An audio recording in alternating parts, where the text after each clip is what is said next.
to the Dungeon Mastermind podcast. I am Jake Packham, the host of this thrilling and adventurous podcast in which you are ingratiated and absolutely enthralled by week after week because you are my dedicated family, and that's about it right now. Today I have one of my old friends. I have Cayden Ottley here with me. Introduce yourself, Mr. Cayden. Okay, so yeah, Jake and I actually met because we were in a band together, funnily enough. Yeah. I play guitar and I sing now. I didn't sing back then, but Jake was the singing guy and not anything else. He has a pretty good voice, so hopefully sometime on the podcast you get to hear that. Probably not. Probably not.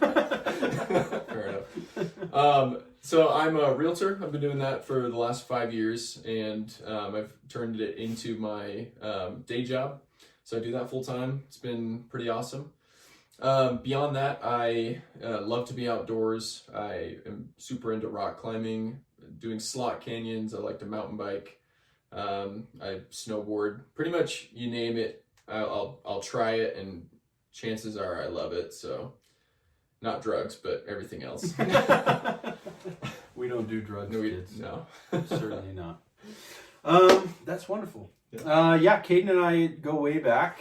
Only recently reintroduced again through Dungeons and Dragons of all things. Yep. Which is really funny how that all kind of came around. Yeah, give us a little background on your world of and experience of Dungeons and Dragons. Okay, so Jake actually got me into D&D as well, without trying, without ever playing. Before you'd ever played. We were sitting in a car, in a parking lot, and I can't remember how it came up, but in California. There you go. I think we must have just been bored, probably just waiting for something to happen. And Jake was like, "Hey, have you ever heard of D&D?" And I was like, "Yeah, I'm pretty nerdy, like kind of weird." And he's like, "It's actually just like, stuff happening in your mind, and like you give yourself a chance to be creative and problem solve." And I was like, "Oh, well, that's actually right down my alley." And so we gave it a shot. He gave me a scenario, and I still remember the scenario. And I was just enthralled, and ever since I had been trying to find a group to play with up until our mutual friend Justin invited me to play in his campaign.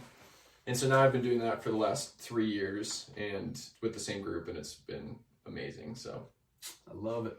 Yeah. You love to hear it. Today we are actually going to play using your character from our mutual friend Justin Lewis. Shout out Justin Lewis. We're going to be playing kind of off of his world using your character that you play in that campaign. So tell us a little bit about Ether. So Ether is a professor. He grew up, his parents were both alchemists, and kind of grew up off of, in a group of islands off of the Sword Coast, and so a little bit away from, civilization and away from humans in a lot of ways. And so a very like family-centered kind of lifestyle. And Ether, through like mentoring and different things, kind of came to have this obsession with like life, all things life and death, chose the path of necromancy and really like dove into magic. And I mean, obviously I chose a wizard because I grew up loving Harry Potter and Aragon and, all of these different... So naturally, necromancy. Sure. Right? Yeah. The boy who lived... Necromancy. Yeah, right there. It's like the opposite, Yeah. Love life, so I decided to study death. Yeah, the boy who died and was reanimated. Exactly.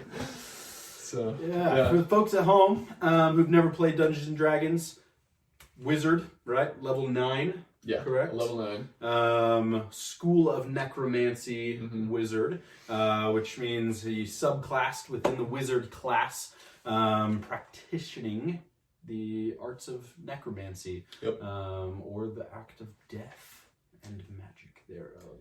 Yeah. Not to be mistaken with necrophilia. We don't mess with that. No, we don't. A different game, and we don't play it. Nope. Not interested. So we are going to be playing.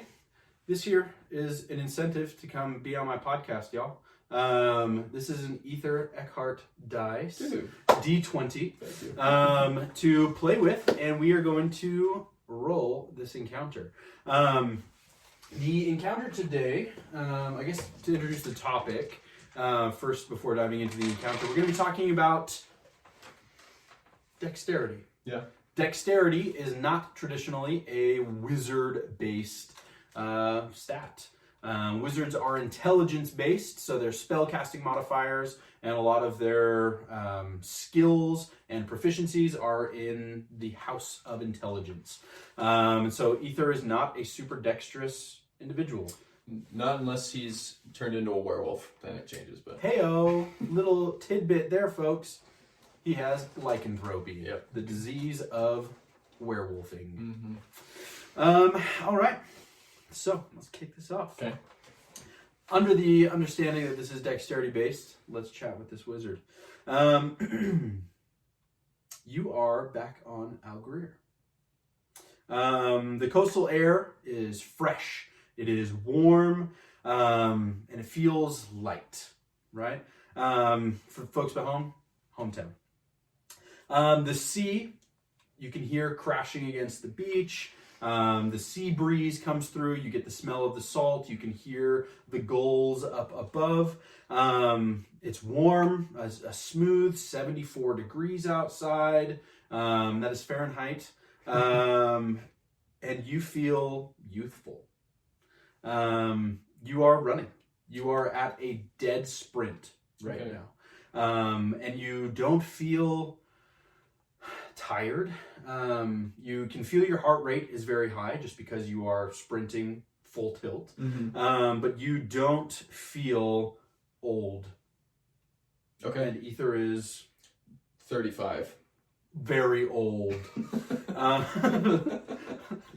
You don't feel 35. Okay. Yeah. You don't feel like a 35-year-old wizard Yeah. sprinting through your hometown. Okay. The town is not bustling. It's never been bustling. It's never been described as such. So there's not a whole lot of people out. But you're running through this little thoroughfare. And you notice your brother Jens next to you. And he is young as well. Again, you feel youthful. The town, your brother, the air, it all feels familiar. But the memory is not. Right? Yeah. You recognize that you are having a sort of out-of-body experience and you don't remember this scenario. Sure. Okay. So I'm going to have you roll an intelligence saving throw with disadvantage. Ooh. Okay. So that one is a 12. That one's a 6. So that's an 11. Or I guess I get proficiency, right? Sure. 15. All right. So, that is a failure. The dream continues. I need you to also make a dexterity saving throw. Okay. This is where it's going to get bad. Is that one a disadvantage? It is not. That's 15. a straight roll. Okay. DC was 16. So yet another failure. Okay. You trip. Running. The streets are not smooth. I mean, it's not a rundown town by any imagination, but it is not. There's cobblestone. Exactly. Yeah. Right. It is a tripping hazard. Sure. For a youthful, intelligent individual running full tilt. Yeah. You can hear Jens call out to you. Only like a Peanuts adult, right? Like a right. So you hear no words really. It's unintelligible, but he seems to be having fun. Like it's not like a oh man, like it's like a probably chiding you kind of a call. Make a perception check. Okay. 7. Oof. Goodness. The dice you gave me is cursed. It is cursed. Necromancy. Wonderful. So you failed that too. I figured. Goodness. All right. Yeah, I mean you stand up and you feel odd. Give me an insight check. Okay. Flat. 19. Okay. Yeah, you know you are having a dream Okay. of some sort. And with a 19, like, that's a pretty good roll. I would give you a little bit more on that and say, like, not only is this a dream, this isn't self-induced dream. It isn't? It is not. Oh, okay. You feel like this is a tampering of sorts. Okay. Give me one more perception check. Okay. 17. Wonderful. You're being chased. Oh, in the dream. In the dream. Okay. Jens doesn't see it, but you see this thing running on its hands. It's like like no, it's on all fours, right? Okay. But like it isn't paws, it isn't claws, it's something. Okay. Dog-like. But where a dog's head would be is like the top of a dog, and you're familiar with dogs and wolves having that sort of in your blood. Sure. And where it comes down to a snout becomes like a handful of tentacles. And like each stride as it's sprinting at you, you can see like these tentacles just slurping off of its face with like this acidic goo, this filth falling off of these tentacles, burning the floor underneath it, oh my gosh. revealing a little bit of a beak of a mouth. This like Squid dog. Lovecraftian horror dog is hot on your heels. So it's past Jens. So Jens is ahead of you. Oh, Jens is ahead. You have fallen Okay. and now gotten up and started running again. Okay. 16, that's not bad. Jens does not trip. Okay.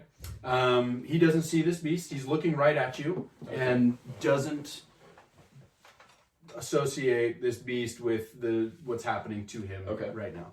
I need you to make another intelligence saving throw. Okay. Flat. Does flat mean without progression? Yeah, so just a straight roll. Okay, 18. Okay. I will give you an opportunity to try something. Knowing that this beast is on you, and this intelligence saving throw is like, this is giving you the ability to pull yourself from the dream. Okay. Okay. You feel the tether, right? Mm-hmm. Like a mental arcana based tether to your mind that you could almost physically grab to pull yourself out of this dream. Do you want to try anything now that you have this tether? You mean like I could physically pull it? Mm-hmm. I would try to physically pull it, maybe. Okay. Give me an Arcana check. Okay. There we go. 28? Yep. No, 27. That will do it, folks. For the folks back home, 20 is a really high DC. 25 is very high. 30 is said to be almost impossible. A 27 is a pretty good roll. Arcana-based attacks or assaults is an assault is probably a better description for what's happening. Okay. Is a little bit more in your repertoire, and you're more familiar with this thing that's happening. As you pull from behind you, you feel the dream disapparating as it comes to focus. Are you facing the dog or facing your brother? I'm probably facing the dog. Okay. So the dream continues to fade, and you hear Jen finally saying, "Run," as his voice kind of gets stolen in the air from behind you. And the dog does not disapparate with the dream. So where am I? You, gone are the sea breezes. Gone is the coastal air. Gone are the goals. It is this dank alleyway. It smells like filth. Okay. It smells like hobos have been here all the time. Okay. And the cobblestones remain, but they are just, there's pools of filth within the uneven cobblestones. Oh, it's Los Angeles. Exactly right. Reflecting the moonlight. Okay. There are no stars out. In fact, you probably couldn't even tell that this is a moon. There is some light, but the sky is just filthy. Okay. The air is filthy, and you feel that. And this is all happening in the briefest of moments. As the beast is lumbering toward you right now. I need you to roll initiative. Okay. 12. 12. Ah, The beast has a higher dexterity and will go first. fair enough. So, folks, initiative determines the turn count for combat. We both rolled a 12. However, Ether does not have a super high dex. And unfortunately, this Flayer beast does have a pretty good dex. Give me a nature check. Or, I don't want to give you Arcana. You know what? Give me an Arcana check. Sweet. Why not? Arcana's much better. Sorry, my math is sucking right now. 18. So, this is a version, almost like an illithid cousin, right? An illithid is a mind flayer, but this is almost like a twisted crag cat. Something you have read about, being a studious individual. Sure.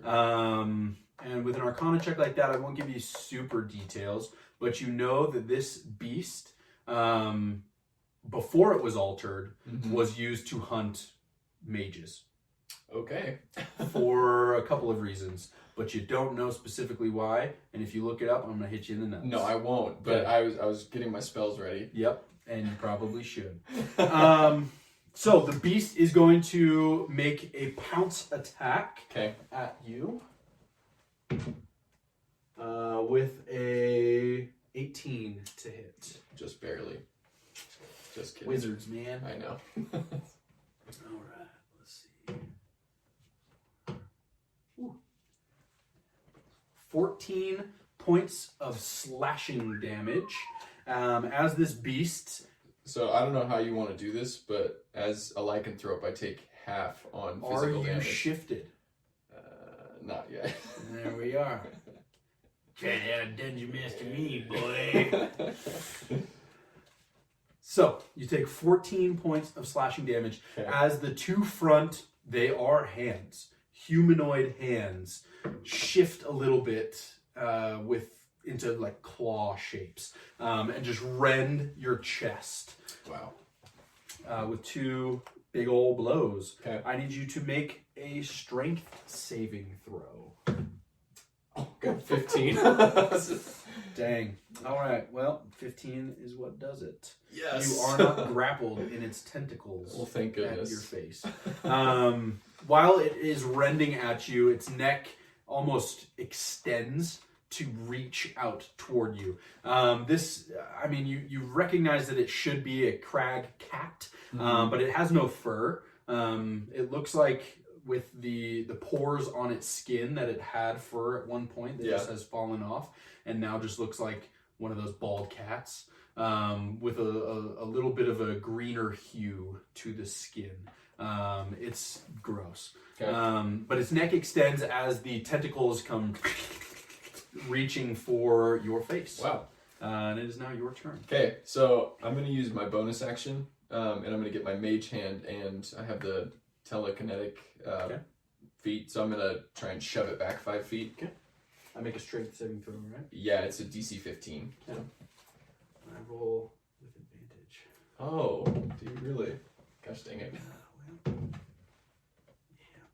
do it with a 14 on the die for a total of 20. I figured. Okay. So, dirty 20 on my strength save. I do not get pushed back. Okay, that's okay. So now I'm going to get my wand of lightning bolt and I'm going to just jab it into its face.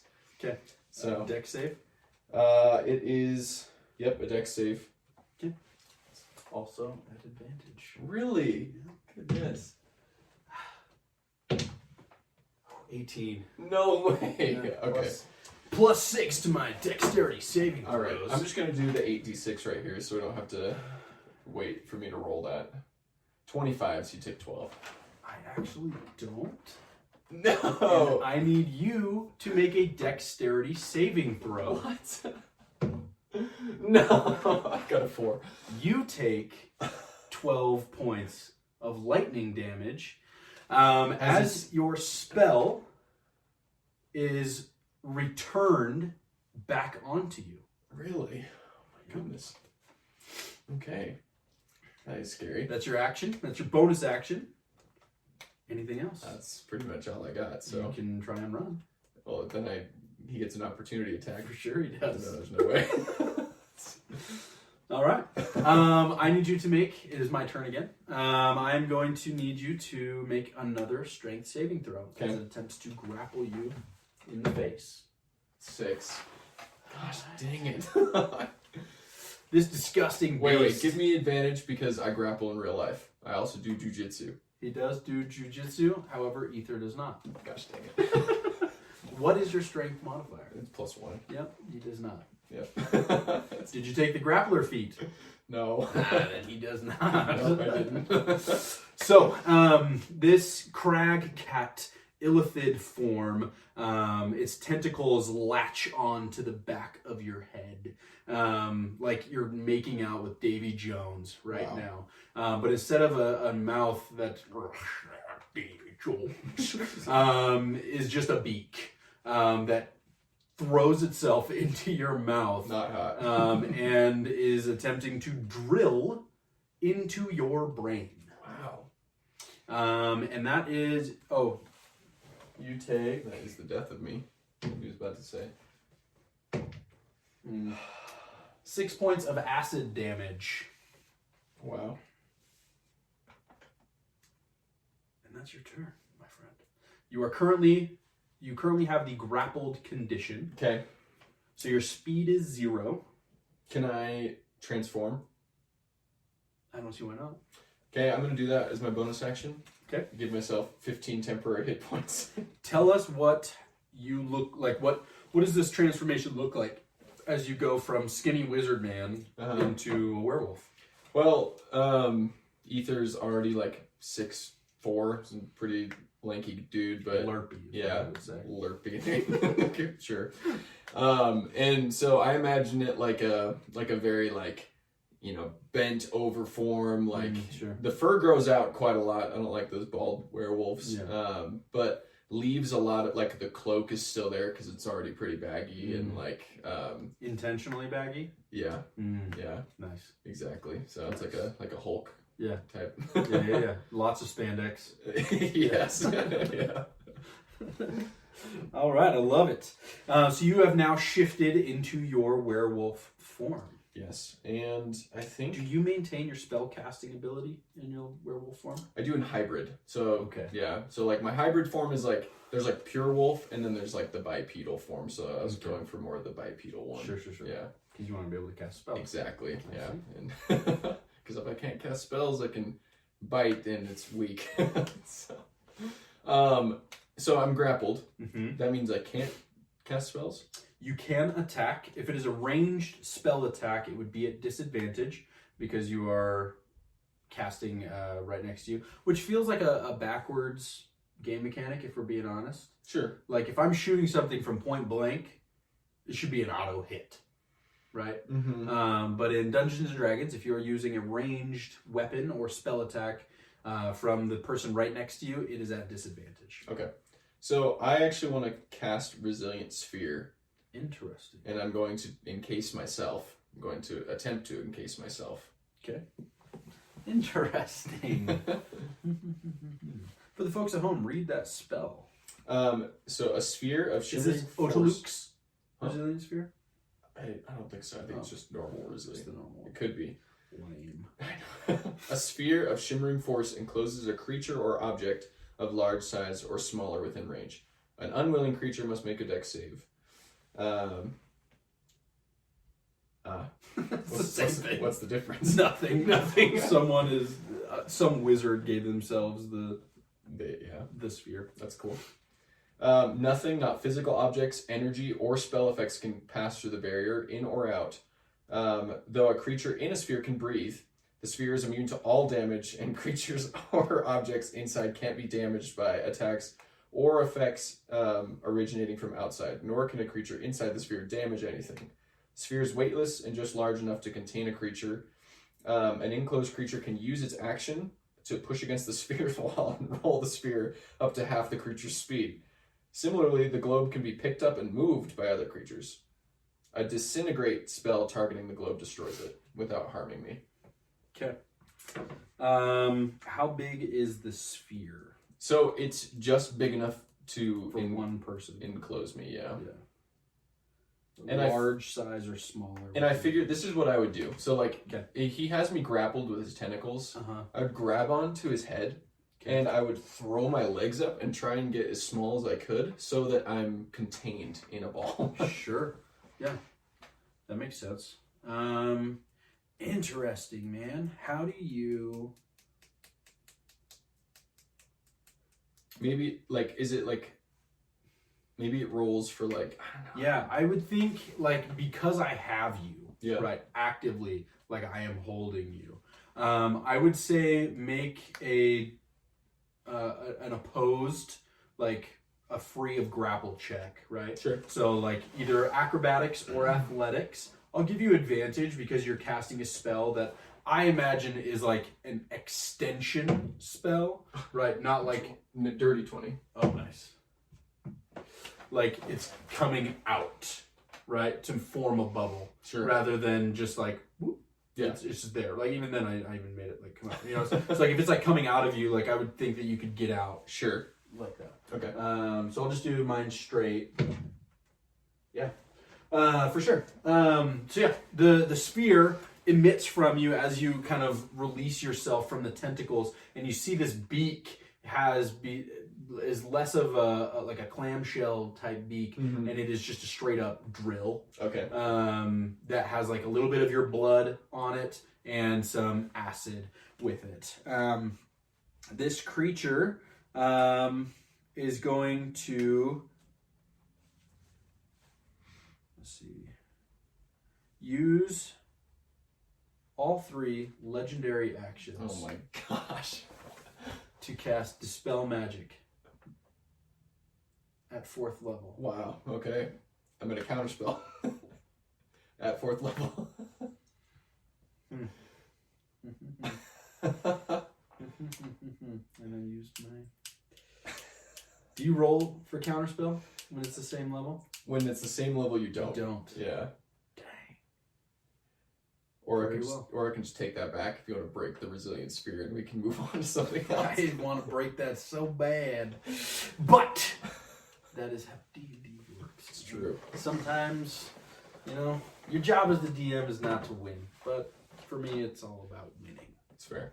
And if the entire party doesn't die, I didn't win. And that's not fun for me. Wow. Well, it lasts for up to 1 minute. So I would like to, now that I've like broken free, use my movement. So I get half my movement. I'm going to Sure. roll 15 feet away. Okay. The beast has a speed of 50, I so figured. it will just kind of...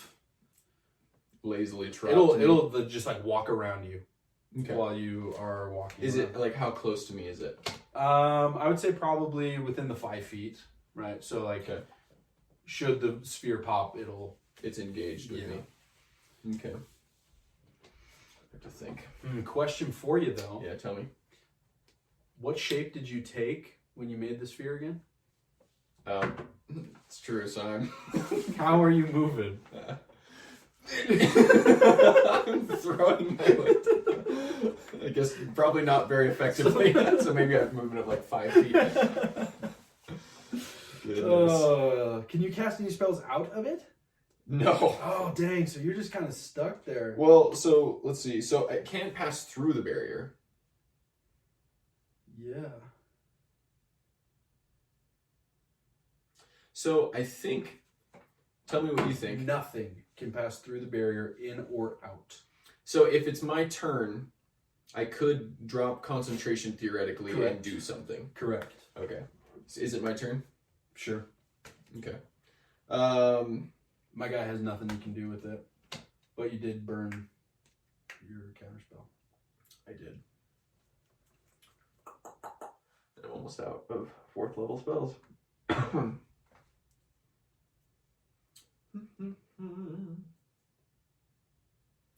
Alright, I'm going to use my 1 5th level spell, and I'm going to drop Resilient Sphere and cast Gaius. What save do I have on that? Wisdom. Wisdom.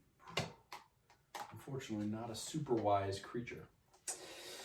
Okay. Place a magical command on a creature that you can see within range, forcing it to carry out some service or refrain from some action or course of activity as you decide. If the creature can understand you, it must succeed on a wisdom saving throw or become charmed. Oh, so if it can't understand me, I'm screwed? Or if it's immune to charm. Oh, no. Well, shoot. While the creature is charmed by you, it takes 5d10 psychic damage. Okay, wait. Can I roll to see if I would have known that before? Yeah, go ahead. Give me an Arcana check. All right. Here's the thing.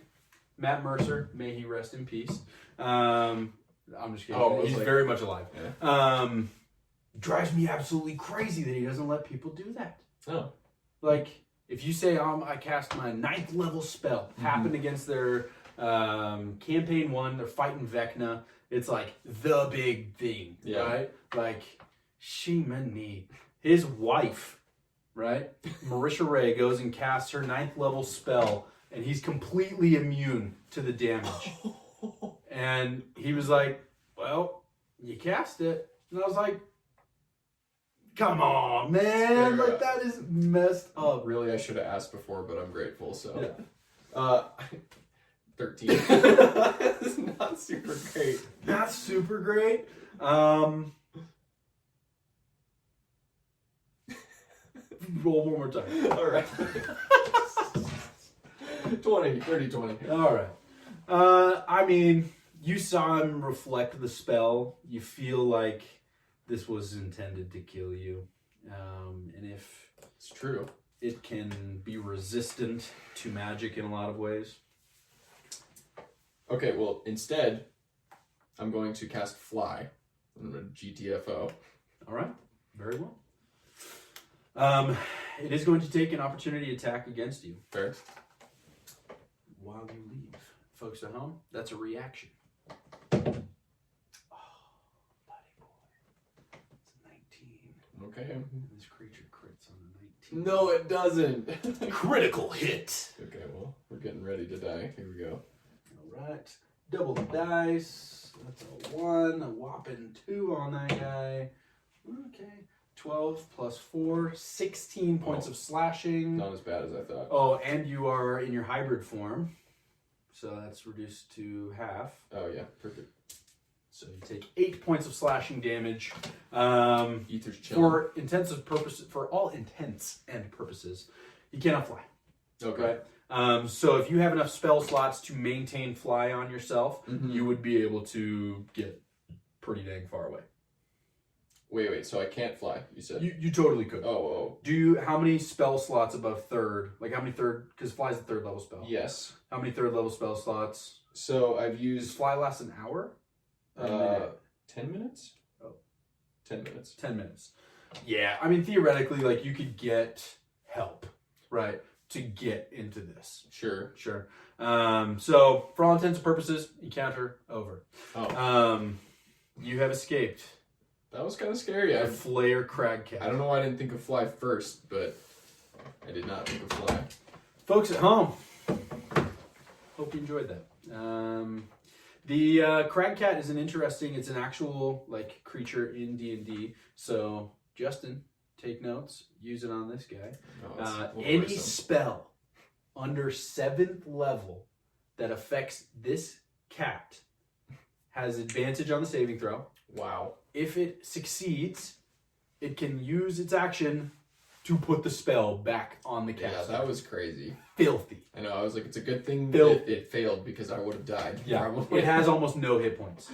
right? Really? So it's like so low on hit points Okay. that like a martial fighter Mhm. could hop in and just slash that bad boy up, Mm-hmm. so long as it's not magical damage. Wow. Yeah, so I would be dead. I have one knife. Yep.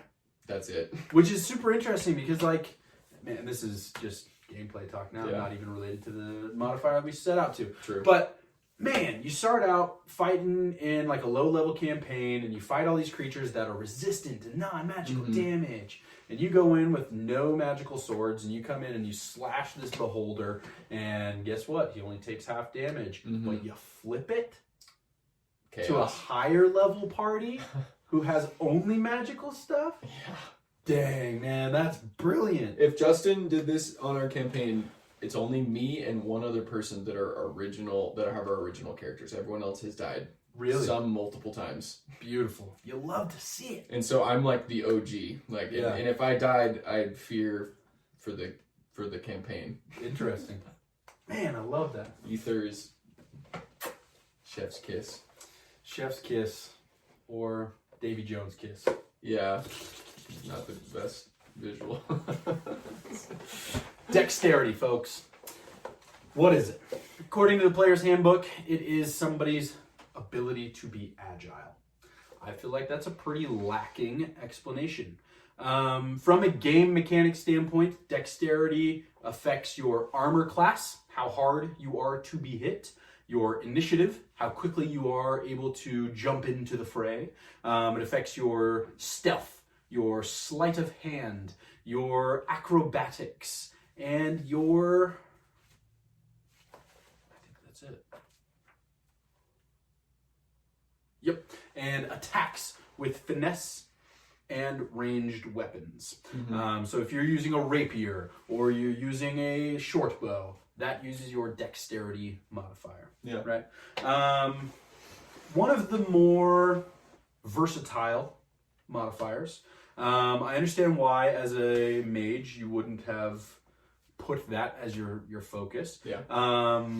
What would Ether be like had he made dexterity, like, say, his second highest modifier? Maybe a little bit less wise, because the intelligence has got to stay. But I guess probably more able to dodge attacks, not, like the guy who walks into the traps and has to, like, get healed by someone else. Mm-hmm. So that would be very helpful. Yeah. Because again, right, that's your armor class, right? How hard you are to be struck by a blade. Dexterity is also the second highest save made, second That's to true. wisdom, Yeah. right? So it's not, wisdom's obviously like important, right? Like there's a lot of spells, especially against charm effects and frightened. A lot of obviously like mental components to your gameplay are affected by your wisdom saving throw. Yeah. But almost everything physical is dexterity, right? If you're trying to dodge a fireball spell, dexterity. Lightning bolt, dexterity. Is disintegrate dexterity? I don't know. I think it might be. Because It also might be Constitution, but whatever the case, right? Some really heavy hitting spells are dexterity based. In a mage on mage combat, dexterity could be the difference between surviving or not. True. However, though, concentration, man. Concentration, so you gotta have con high. Moral of the story, have 18s on everything and you should be just fine. Yeah, I wish. Unless the dice betray you, in which case, that's the game, folks. So, dexterity, man. Again, right, like the description in the player's handbook is your agility, your speed, although it doesn't directly tie into like your movement speed. Yeah. Could we craft a better definition for dexterity than that? Sure. Yeah, so in real life, dexterity is really your ability to juggle the different components of your life and create a fulfilling life. When you were talking about armor class, dexterity is directly correlated to that. It made me think, okay, well, my resilience, like what people might say, or different things that like I read or whatever's coming at me from the outside, I have the ability to decide how I deal with that and like how I cope with it. Sheesh. I like that a lot. Yeah. Yeah. Like, so the ability to handle external factors from within. Yeah. Right? Being able to, with your own skill and talent and dedication and development, be able to handle oncoming external factors like a sword. Yeah. Or handling 2 jobs. Yeah. Or learning an instrument, right? All you know above. something about playing an instrument, right? Yeah. So skill, right? I think skill has a lot to do with that. But dang, I really like handling external factors. That is clever. When you're talking about development too, it's a lot of development happens when you're willing to try new things and you're willing to do the juggling game. So it's almost like you have to have the dexterity to be able to develop correctly and then be able to boost your AC. Yeah. That. Huh. I am currently fascinated with the idea of like the concept of dichotomies. Okay. Right. Big fan of Leif Babin and Jocko Willink. Me too. Navy SEALs, you know. Yeah. They got their Extreme Ownership, amazing book. It is an amazing book. I think better than that is The Dichotomy of Leadership. I didn't read that one. It's amazing. And all it is you can't be this and also this. You need to find the middle ground. Sure. Right? But at the same time, like you have to separate 2 ideas. With Ty, last week we were talking about wisdom and its dichotomy to intelligence a little bit. We didn't want to go too heavy into that. Okay. But I think dexterity is very easily put in contrast to strength, right? Like if you compare a power lifter like Hafthor Bjornsson, world's strongest man multiple times over, to a gymnast or even Usain Bolt, right? Top of their fields in both regards, one could not perform nearly as well at that event as the other. Yeah. Right. So there is a decision that needs to be made to become specialized in strength or dexterous agility, skill-based For sure. activity. I think it's like, what would you prefer? It's hard for you because like you are a very skills-driven individual. Like you are a talented musician. You focus on a lot of different things, and you are not strong. It's true. But like, so I guess rather than saying what would you decide, defend for me why you would think dexterity is more beneficial to your life than strength is, taking into consideration what Allie and I talked about. Sure. So I would say that in that instance, like if we're talking literal strength, I just recently had an encounter in Mesquite where we were charging, my parents have a Tesla and we were on our way home from California. Okay. And I look out the window and I see 2 dudes beating the crap out of each other, like on the pavement. Okay, and we're outside of Casablanca, like just this casino. And I'm pretty much in what I'm wearing right now. I'm in sandals and shorts, and I got out of the car and ran over there, and they're both easily 250 pound dudes. And it was like not even a question in my head like, okay, like what am I gonna do? It was more like I saw this woman trying to break it up and it like shot through me. I was like, I'm gonna do something. I was super quick. I was able to get her out of the way, and the instigator, I feel like I've done enough training that I knew who the instigator was, and I grabbed him on the neck and took him down over my knee and held him on the ground. And then I told the other guy who kept coming over, I was like, if you keep coming towards us, I'm going to let him back up and we're both going to beat the crap out of you. And so he backed up. And then the person I was holding was the kid. The mom came over and was like, hey, let him go. And I'm like, no, we're waiting for the cops. I'm going to sit here and hold him until the cops get here. You know, in that instance, my dexterity, my development, and everything that I'd learned, and the speed in which I took action, all came to play in that moment.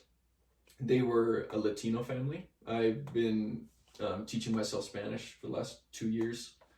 I'm 90% fluent at this point. I have friends that I can speak with, which really helps. And then also I just went and got my EMT, and so I was able to assess him before the paramedics got there, and I was able to pass them off, or pass him off to them. And it was one of those moments that was really gratifying for me. I was like, everything that I've been doing in my life has kind of come to this one moment where I'm like, my skills paid off, and it didn't matter that the guy was twice as heavy as I am. I'm 170. This dude, if I had taken a haymaker, I'd be knocked out. Yeah.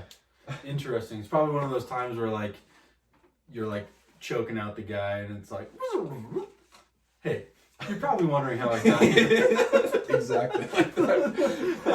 And then it just cuts to the montage, dude. At Agima, learning Spanish, getting the crap kicked out of me.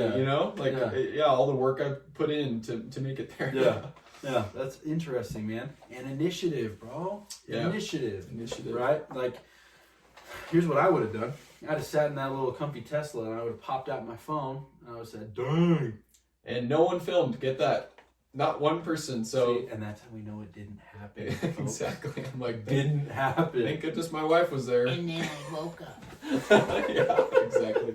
I know. I went and told my jiu-jitsu coach afterward, and I was like, I didn't even want to tell him until I had the video, so I contacted the police. I was like, yo, you guys get any security footage? I did, because I was like, I didn't want to post it anywhere, but I wanted to show my coach, because I was like, I know he's not going to believe me. Oh, that's too good, man. Yeah. Ether would be proud. I think so. Ether would be proud. Although he would have just disintegrated both of them. So. Dude, Jocko would be proud. Jocko would be proud, man. Absolutely. I'd love to train with Jocko. I wouldn't. That sounds painful. Man. Fascinating stuff. I like the coming from a fitness background over the last couple of years. Yeah. Obviously not now. I'm more fitness in my mouth and in my belly these days. Like the idea of training for a very specific purpose. Mm-hmm. When I was, searching ye old interwebs for information on dexterity, a lot of it came back to finesse, to skill, to grace. And like those concepts are so interesting to me.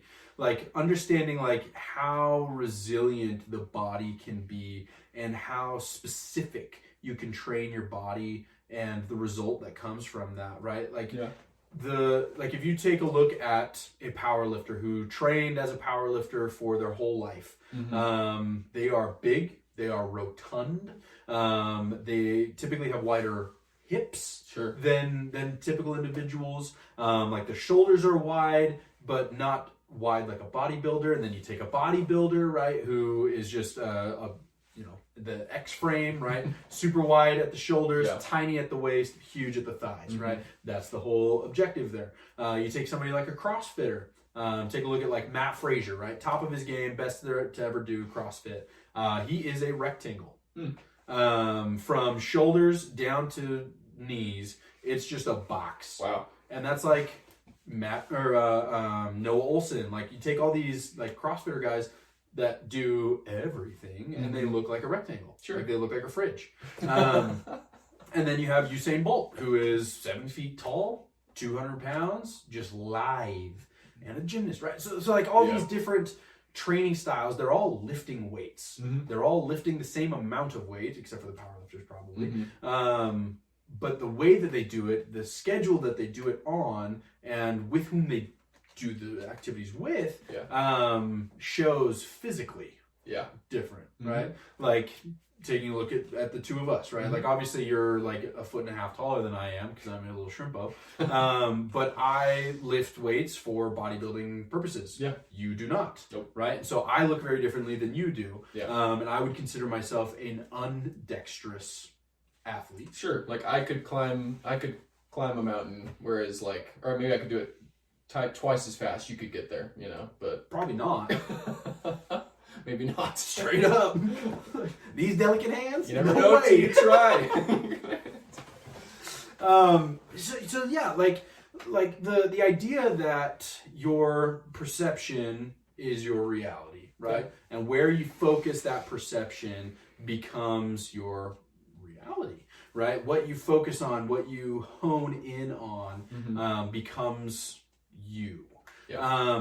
So to become, like, to develop skill, to develop maybe specifically finesse and grace, which I'm fascinated by.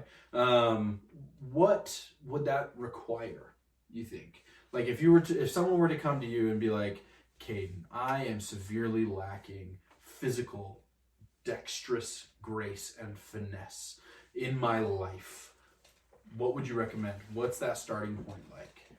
I think that most people who get there, and I've been there, are maybe just not putting themselves out there. You know, a lot of it is like you have to put yourself in the way of the train to like to learn how to like not get hit by a not train. get hit, I guess. I don't know. So it's like maybe it's like you have to try new things, and you have to find out what you like in order to like figure out what that thing is that you want to refine.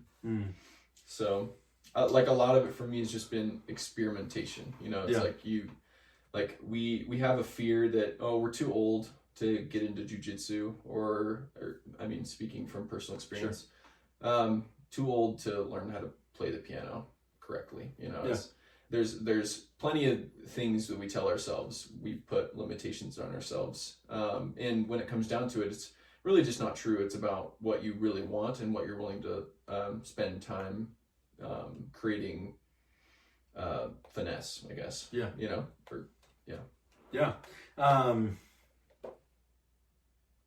Man. So let's back that up a little bit further then. Say, because like the idea that you need to try is, I think, inherent and is the catalyst for all of this. Right? Yeah. Like the trying of new things, like playing Dungeons and Dragons for the first time. Yeah. You for sure are going to think that this is weird. Yeah. Like, we're going to play wizards, and we're going to play in my friend's basement, and we're going to talk in funny accents and wear elf costumes. That's exactly what I thought it would be like. No, you don't need voices. The elf costume is a must, but the rest is like all whatever, man. Yeah, that's all what you make it. But like you play it once and you're like, I see it. You know, I get it. And then you play it more and then more and more, and then it's an addiction, and then you're in financial troubles because you've spent way too much on dice, and your marriage is on the rocks, and you know, like, not speaking from experience because my marriage is great. Good. I love my wife. Good. And she loves that I love D&D. Doesn't love it as much as me, and that's okay. It's the exact same with my wife. we're okay with that. But so again, shout out wife Allie. Her ability to act, her initiative is unmatched. Like when she knows that something needs to be done, she will always do it. My initiative, garbage, right? And so that's something I've always admired in her, is her ability to act and execute. Sure. Initiative being a dexterous based skill as it relates to the game mechanic. Yeah. How does one start to act? So I have a really good answer for this, because I think one of the reasons that I'm better at this is because I was so bad at it, you know, and it got to a point where I was an over-promiser and an under-deliverer, which is the worst combination you can have, right? Yeah. It's the worst person of all time is what he was. Everybody expects so much from you, and it's because you've placed yourself there, and yet you know when it comes down to it, you're bailing on things, and so what I started to do is, when I said I was going to do something, I did it right that moment. Like if I said, no, I should really practice guitar, it's like, well, what are you doing right now? And it's like, if you're doing something, then you say, okay, well, I'm gonna do it, you know, then, you know, it's like if you don't have time for it, obviously you can't do it. But yeah, it's the practice of like creating realistic expectations for yourself and knowing yourself well enough to be able to allow others to set realistic expectations as well. Interesting. Again, the external and being able to handle that from Yeah. the internal, right? Yeah. Like, because again, you can't control anybody's expectations necessarily, No. but you can set those boundaries, Yep. and expectations can then be habitual. Exactly. Because exactly. Like you never will get to a place where there aren't expectations being broken, because those are other people's problems, not your own. But you can do the best to create realistic boundaries. Even Jesus fell short of people's expectations. There you go. And he was perfect. That's actually a great great example. Yeah. And his AC is 1,000. Okay. Well, he died, but It was his choice. yeah, absolutely. Slippery slope, y'all. Not suicide, but it was still his choice. Dang.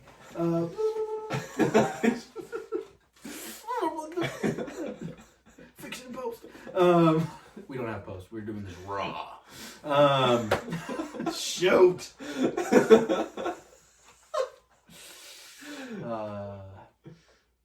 Bummer.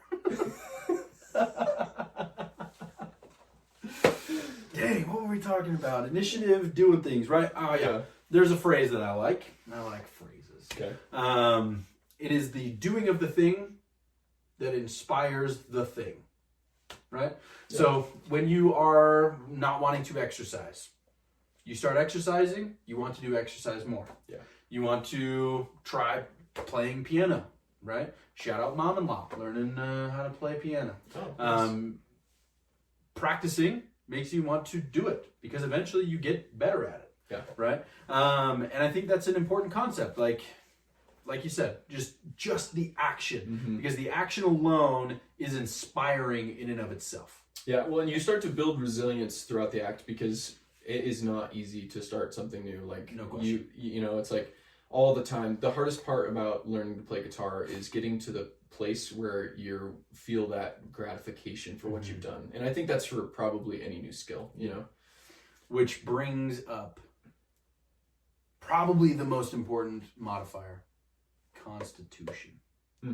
I would argue, tooth and nail, constitution is the most important modifier, least utilized. I think a constitution check, when done right, and we're going to show you how to do that, is like what follows dexterity. Okay. Right, the initiative, you get going. You go to the gym, you bought your membership, you're showing up, and then you're sore. Yep. And then you don't go anymore. Yep. Right? But then you get back up and go again. Right? So maybe I am pretty dexterous because I am #1 quitter in the world, because I have tried more things and quit more things than most people have ever done in their life. Which is actually a great thing to say, you know. But I lack constitution. Poor follow through. There's always time. So, constitution, that's what we're going to talk about next episode. But yeah, tell us, folks, what your thoughts are on the dexterity modifier. How do you use it with your game character? Are you a dexterous rogue, a lithe fighter with a rapier? Are you a lerpy wizard who has an okay dexterity but can escape a flare crag cat? By flying. By flying away with cool. magic. Thanks again, man. Yeah. Where can we find you? So you can follow me on Instagram. It's at Cayden Music, CAYD Music. I also have a couple of businesses I'm working on. So, you know, we got monsters.rent, which is like a D&D specific business.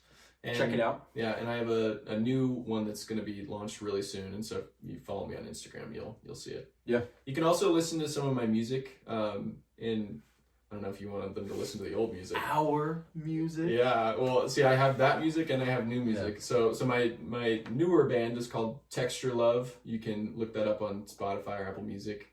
Our old band was called The Viceroy. The Viceroys. I forgot for a second. I think it's with 2 eyes. Viceroy never died. Pretty cool. So we were pretty good. Yeah. I didn't hate it. Yeah. Thanks, man. Yeah, dude. Thank you. Folks, thanks for tuning in. This is the Dungeon Mastermind podcast. If you want to join in and rebuttal everything that Cayden has talked about today, Bring it on. I would encourage you to do so. Would not be hard. Should you come and join in, I do have some lovely little dice here from Viridian Dice. I actually had a good conversation with the CEO, and he hooked me up with these. So Wow. shout out them. Pretty cool setup there. Yeah. I'm going to be having him on here in a little bit as well, the CEO. So that'll be pretty cool. Are we hitting big time? Yeah. Yeah, we're making it, man. We're huge. We are Matt Mercer now. I am now the face of Critical Role and Dimension 20 at the same time. Folks, so long. Peace out. Tell your mom you love her. Tell your siblings that you love them if you have them. If you don't have them, tell a stranger that you love them. But whatever you do, act first, because initiative matters. True that. So long.